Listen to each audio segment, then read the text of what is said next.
Detective Mike Peterson.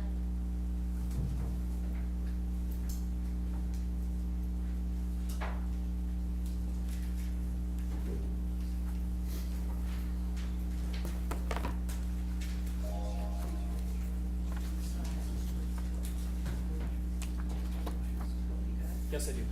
Please be seated. Give me your first and last name, spelled and followed with the record. Michael Peterson, Michael Peterson. Peterson, I'm assuming that you've been in a few courtrooms. Yes, ma'am. Everyone is a little uniquely different, and if not for any other reason, because there's a different judge. But this happens to be a courtroom where we don't have any video recording, we just have audio. So it will be very, very important that you speak your answers, and it may be a yes or no instead of a or shrugging your shoulders, shaking your head. The microphone in front of you does not amplify your voice. It merely is the mechanism for recording for the purposes of transcript. So it'll be very important that you speak loudly. Yes, ma'am. Name required. Sir, where are you employed? With the Michigan State Police. What is your current title? I'm a detective sergeant. What do you do in that role? I am responsible for investigating complex crimes or sensitive crimes that would either take a trooper off the road for lengthy periods of time or involve high-profile individuals.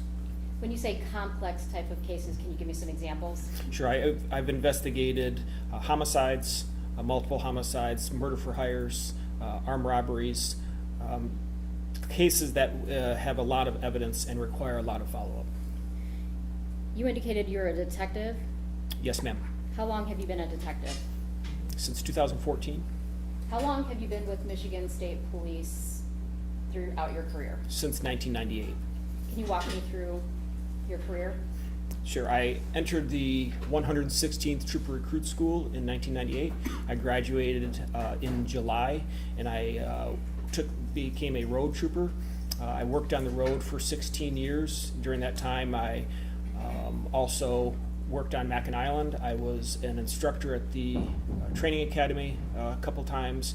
I was on the tobacco tax investigation team, and I was a FTO field training officer for new troopers during that time. Thank you. And then after that, I became a detective in 2014. During the course of your career, it sounds like you've done death investigations. Yes, ma'am. And when I say death investigations, can you tell me what types of deaths? I've done accidental deaths, car accidents. I've investigated suicides as well as homicides and drug overdoses.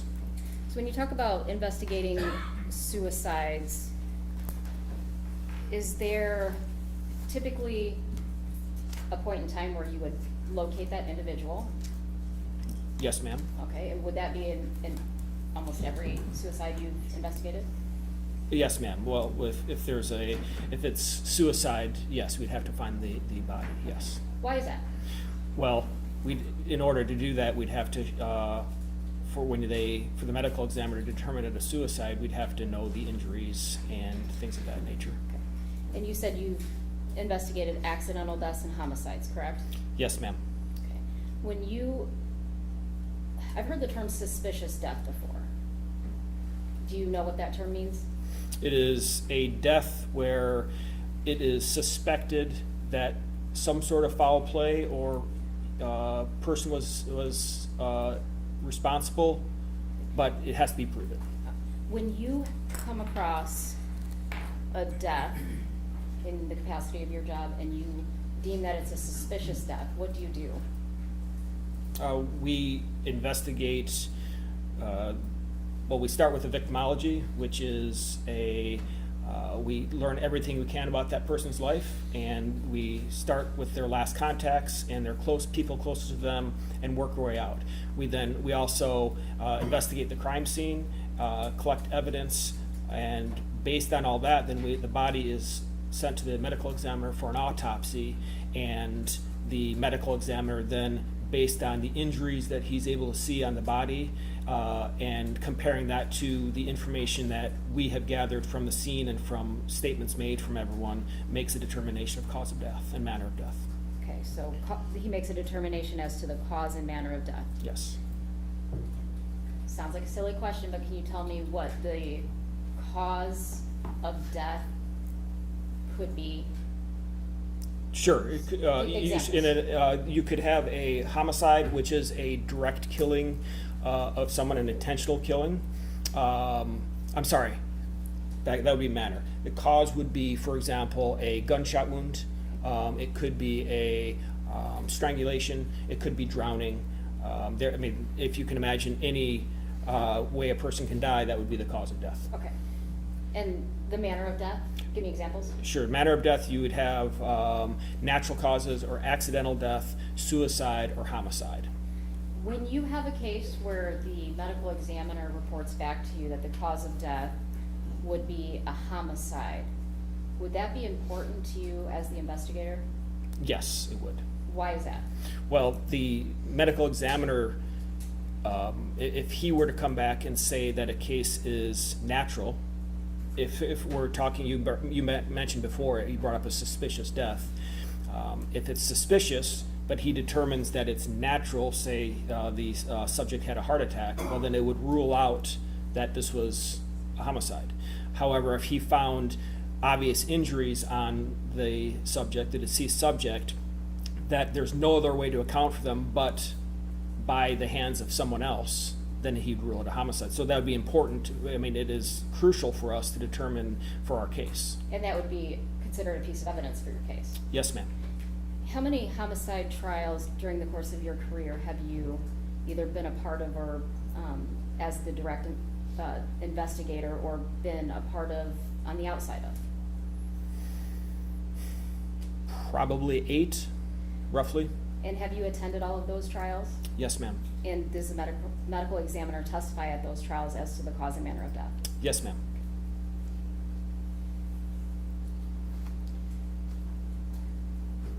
I am going to, Your Honor, may I approach the witness?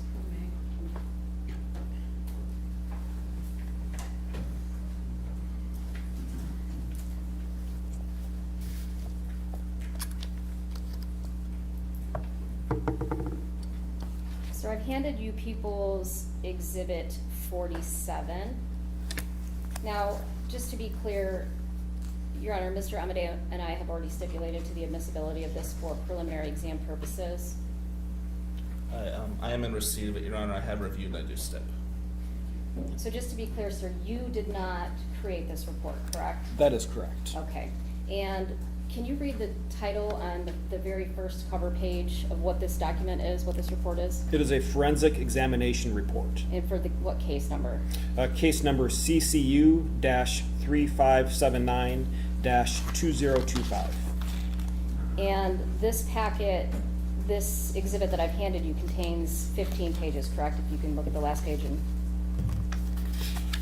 Yes, the last page is 15, yes. Can I have you flip to page number 3? Can you please identify which item this report relates to? This report relates to a Hitachi, it says 40 gigabyte Hitachi HG.E01. It's a Hitachi computer. Thank you. I'm going to have you turn to page 4 of that report. Can you tell me what the very top of that page identifies this document? Yahoo Diagnostic Chats. And each chat is labeled as a record, is that correct? Yes, ma'am. All right, so I want you to look at the first one, record 1, and the gray portion of that. Tell me what information each record gives. So record number 1 says tags, and it is of interest. Local user is EQCILDAAN. I'm going to stop you there real quick. Sure. Can you just read the record, the information that's given in the gray shaded portion, please? Yes, ma'am. Tags local user, sender, recipient, chat sent, date/time, local time, message, command, type, source, location, evidence number, recovery method, item ID. And can I have you flip to page 15 of that document? Is that 1-5? 1-5, I'm sorry. And that ends with record number what? Record number 42. Okay, and so for records 1 through 42, that gray portion with the information that would be for each record is consistent, correct? Yes, ma'am. All right. I'm gonna start with record number 1. Can you identify who the sender of that Yahoo Diagnostic Chat was? The sender is identified as, and I'm going to spell it, and then after that I'll just say it as best I can. It's EQCILDAAN. I'll say Akildon. Okay. And then who was the recipient of this message? It is KATRACHAN at rocketmail.com. Katrakan at rocketmail.com. Do you want to refer to that one as Cat from here on out? That'll be fine, yes, ma'am. On record number 1, what is the chat sent date, time, local time? 11/18/2010.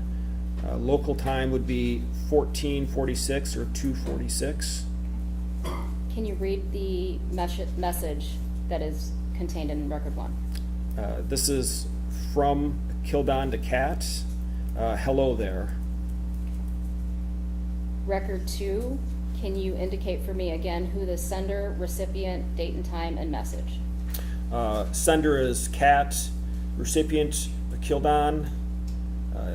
11/18/2010, 2:48.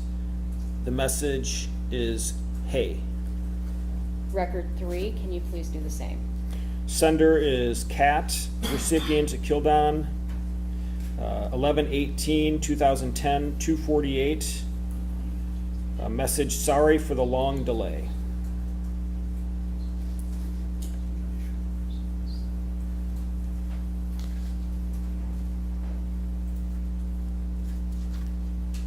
Record 4, Sender is Cat. Recipient Kildon. 11/18/2010, 14:48 or 2:48. The message from Kildon is headache. record 5, The sender is a Kildon. Recipient is Cat. 11/18/2010, 2:49.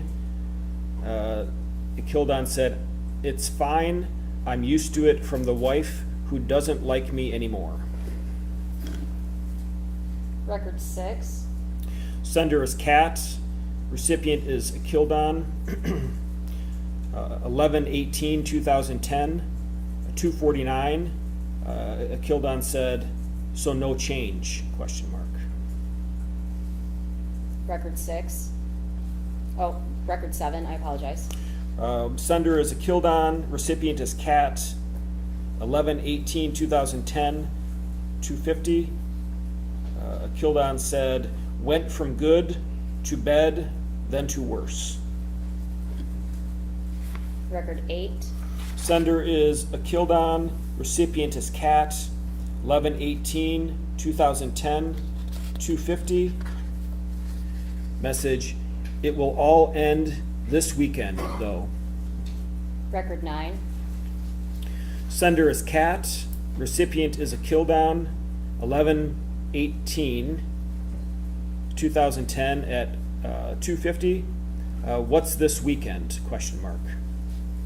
record 10, Sender is a Kildon. Recipient is Cat. 11/18/2010, 2:51. I'm giving up. record 11, From a Kildon, it's a sender. Recipient is, I'm sorry, the sender is Cat. Recipient is a Kildon. 11/18/2010, 251. I'm very sorry, hun. Record 12. The sender is a Kildon. Recipient is Kat. 11/18/2010, 251. A Kildon said, she wants to be alone, then she will be alone. Record 13. Sender is Kat. Recipient is a Kildon. 11/18/2010, 252. Kat stated, give her a little space. If you want, at least a friendship eventually. Record 14. Sender is a Kildon. Recipient is Kat. 11/18/2010, 252. I'm well on the path to hurting her so much anyway. Might as well complete the job. LOL. Record 15. The sender is Kat. Recipient is a Kildon. 11/18/2010, 253. You want a friendship for the kids. Remember that. Record 16. The sender is a Kildon. Recipient is Kat. 11/18/2010, 253. I can't. I am so empty without her. I resented her a lot for not helping me provide for the family, but my time alone in Florida helped me. Record 17. Sender is Kat. Recipient is a Kildon. 11/18/2010, 253. Gotta go to work, hun. Sorry I can't talk more. Please feel better. Record 18. 11/18/2010, 254. Kildon said, tell her that. Record 19. Sender is a Kildon. Message, the recipient is Kat. 11/18/2010, 254. Kildon stated, goodbye. You were a great friend. Record 20. The sender is a Kildon. Recipient is Kat. 11/18/2010, 254. Kildon sent the message, tell Isaac and Tiana I said goodbye too, please. Record 21. The sender is from Kat. Recipient is a Kildon. 11/18/2010, 256. The Kat said no goodbye. Record 22. The sender is a Kildon. The recipient is Kat. 11/18/2010, 256. Kildon said, it's too late now, sweetie. 23. The sender is a Kildon. The recipient is Kat. 11/18/2010, 257. The message, I have lost 50 pounds in 2 months. I've lost everything. Record 24. The sender is a Kildon. The recipient is Kat. 11/18/2010, 257. Kildon sent the message, no money, no friends, close here. Tanya won't do shared custody. Record 25. The sender is Kat. Recipient is a Kildon. 11/18/2010, 257. Kat sent the message, no. Record 26 appears to be somewhat out of order, but go ahead. Sender is a Kildon. Recipient is Kat. This was on 11/10/2010 at 8:25 p.m. A Kildon said, it feels like Tanya is just stringing me along. Record 27. 27, the sender is a Kildon. Recipient is Kat. 11/18/2010 at 2:58 p.m. Kildon said, my will is gone. I am empty.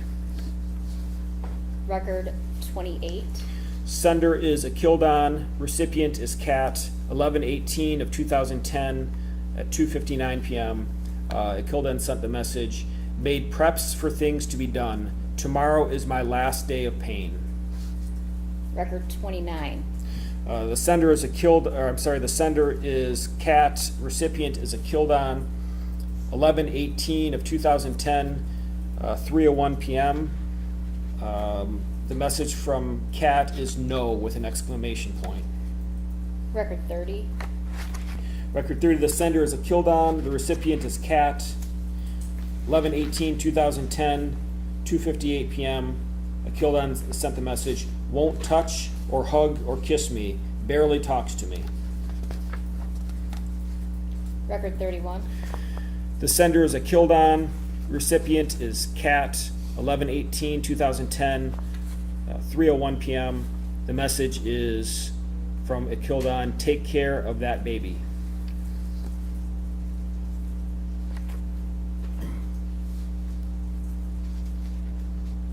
Record 32.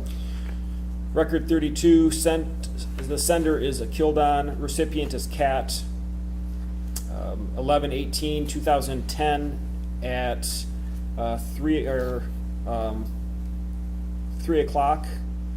It says the message from Akildon, you go to work and just remember you once knew a man that was a good husband and father named John. And record 33. Record 33, the sender is Akildon, the recipient is Kat, 11/18, 2010, this is 2:58 p.m. Akildon sent the message, I have given every possession I have away. I'm gonna go ahead and have you stop right there. And again, that was record 34, and there's 43 on there, is that accurate? Well, we stopped at 33, 33, okay, and thank you. there are 42 on there. Okay.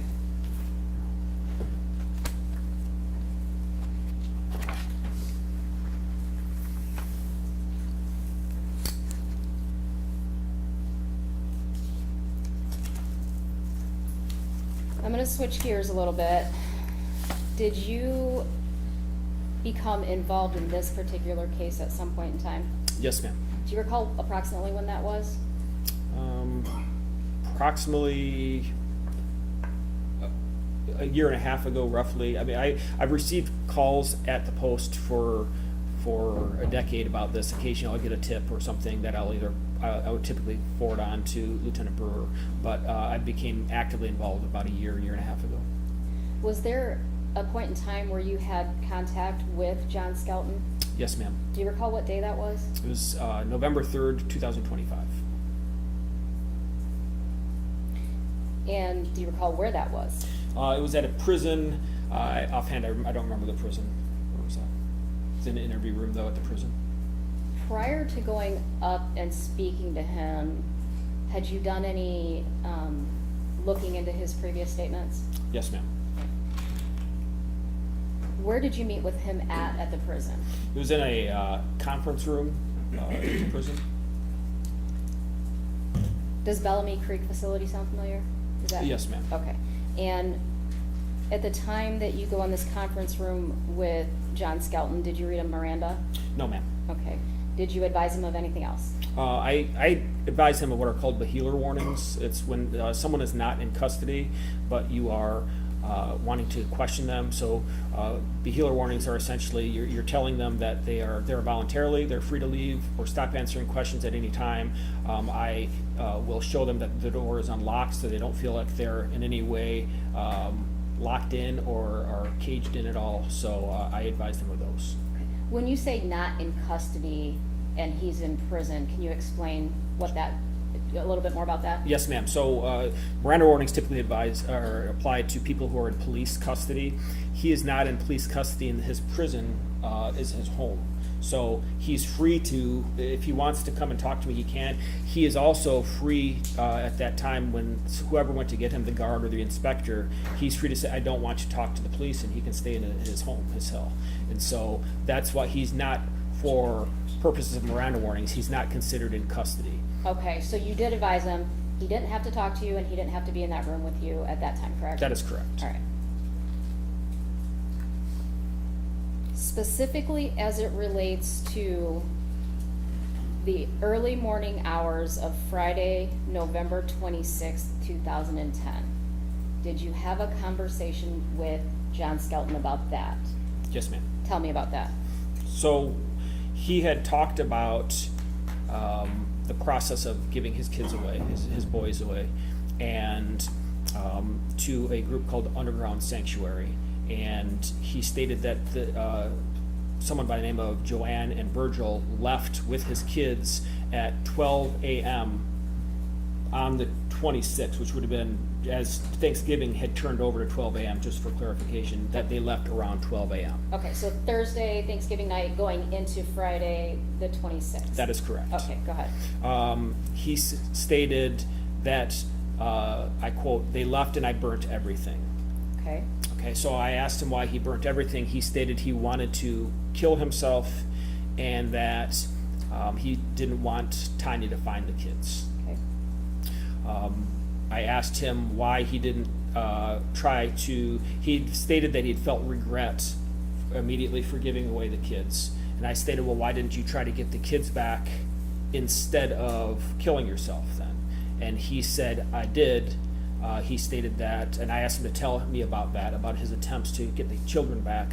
And he stated that he went to Holiday City, where Joanne and Virgil from Underground Sanctuary stated they would be that night. That they would be in a big truck in a restaurant or diner parking lot, though he was unable to remember the name of the restaurant.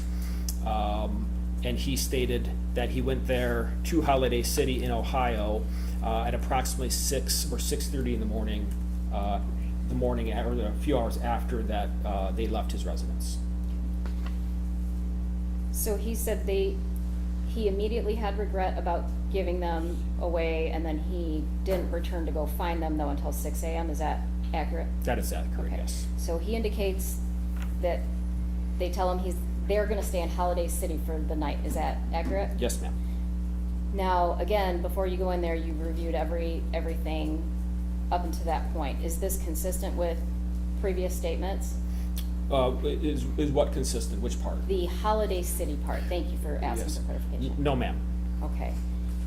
And why is it inconsistent? In previous statements, he had said that he did not leave his house. So this is the first time he's acknowledged to you that he's in fact left Morenci. That's correct.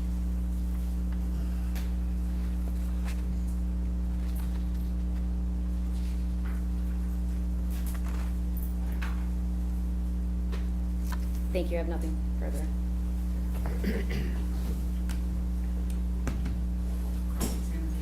Thank you. Good morning, Trooper. How are you? Outstanding, sir. How are you? Good. So, you did not read Miranda to my client, correct? That is correct. Now, did you tell him you could stop the questioning at any time? I stated he could leave at any time. Okay. But he couldn't leave, isn't that correct? He could leave, yes, he could. I even demonstrated that the door was open. Do you remember when he told you you can't just leave, you have to get permission to leave towards the end of the interview? Right, that doesn't constitute custody, though. That wasn't what I asked you, sir. Okay, so I don't remember that exact statement, but I don't know. Now, you mentioned these text messages. Who is Kat? I don't know, sir. Did you do any research on that? No, sir. All right. Did you review all the evidence in this case? Can you repeat that question, sir? Did you review all the evidence in this case? I have not reviewed all the evidence, no, sir. And you said you've done 8 homicides, is that correct? Roughly. All right. In all those homicides, was a medical examiner always testifying?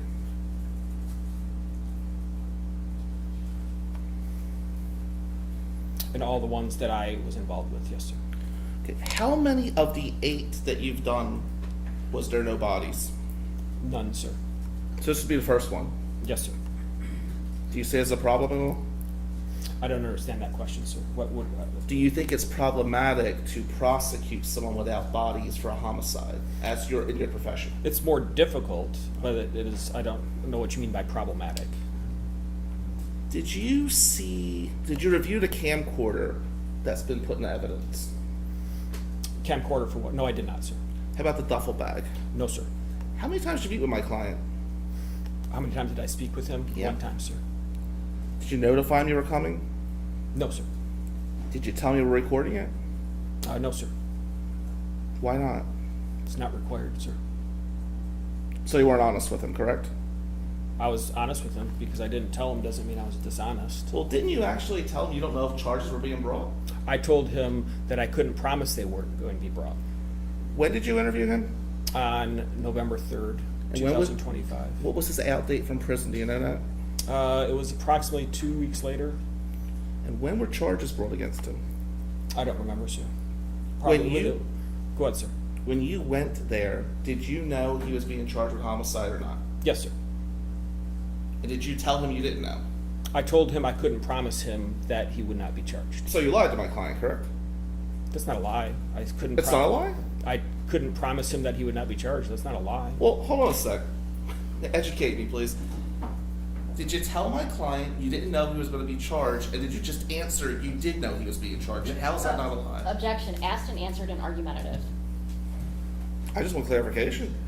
Well, it certainly is argumentative, but I understand the nature of the concern. If I understand correctly, at the time that you interviewed him, you were aware that murder charges were already pending? We're likely imminent. Okay, so they had not yet been issued. Correct. And you indicated to counsel that you believe they would be forthcoming, however. I believe that as far as I recall, I told him I could not promise him that he would not be charged. Did you review the interviews of Pastor Galloway for this case? No, sir. You didn't. No, sir. Did you review any of the interviews? in this case? I read that what they said. So if you're by review, I thought you meant did I watch them? Based on your review of the case, is there any physical evidence linking my client to the bodies of these children or the deaths of them? To the deaths of them, Any physical evidence? there's no physical evidence right now. Do you have a weapon? No, sir. Do you have a body of any kind? No, sir. Isn't it true that all you have is speculation? Well, we have circumstantial evidence. Circumstantial, Yes. right, got it. Objection to the, Well, its very nature was editorial but because it's a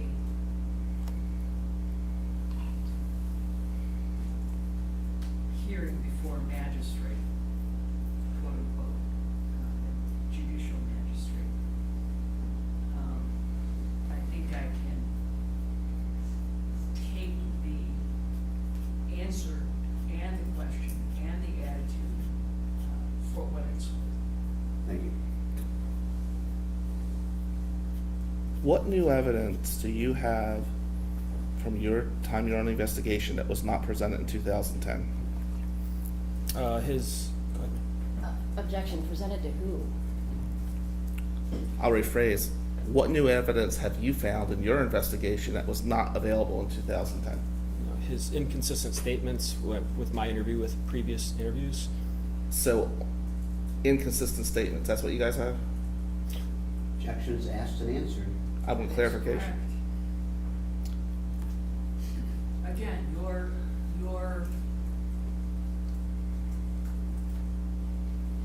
lack of, your belief in his lack of credulity is noted. Thank you.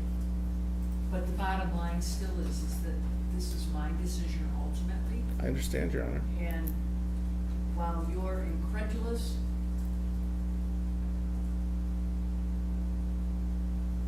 and that's your job, I don't think it's necessary to express that in this particular arena. It's not going to help anyone. I understand, But I Judge. certainly understand your concern.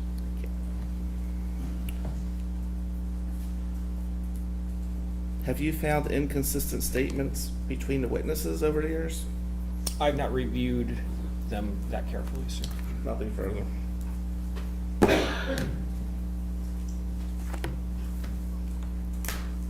So to be clear, while you were at Bellamy Creek facility in the conference room, you showed John, there's the door, get up and leave if you want.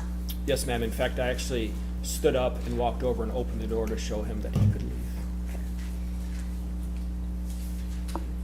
Mr. Amadeo asked you if you've, out of all the homicides that you've worked on over the years, you've never worked on a no-body homicide case, correct? That's correct.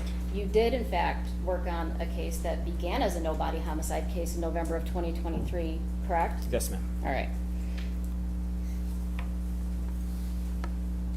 And do you know the result of that case? The defendant was found guilty. Do you have children, sir? Yes, ma'am. And the fact that we have 3 boys, ages 9, 7, and 5, who are not capable of taking care of themselves and disappear in the middle of winter, is that some of the circumstantial evidence that you're talking about here today? Yes, ma'am. Just a small portion of the Yes, evidence, ma'am. correct? Nothing further. What was the case you started that had no body? It was the D. Warner homicide. And when the prosecution got a conviction, they actually found the body, didn't they? They had found the body, yes, sir. Thank you. Okay. We're gonna take just a brief recess, and I'm going to ask councils to meet me in my chambers. All right, please.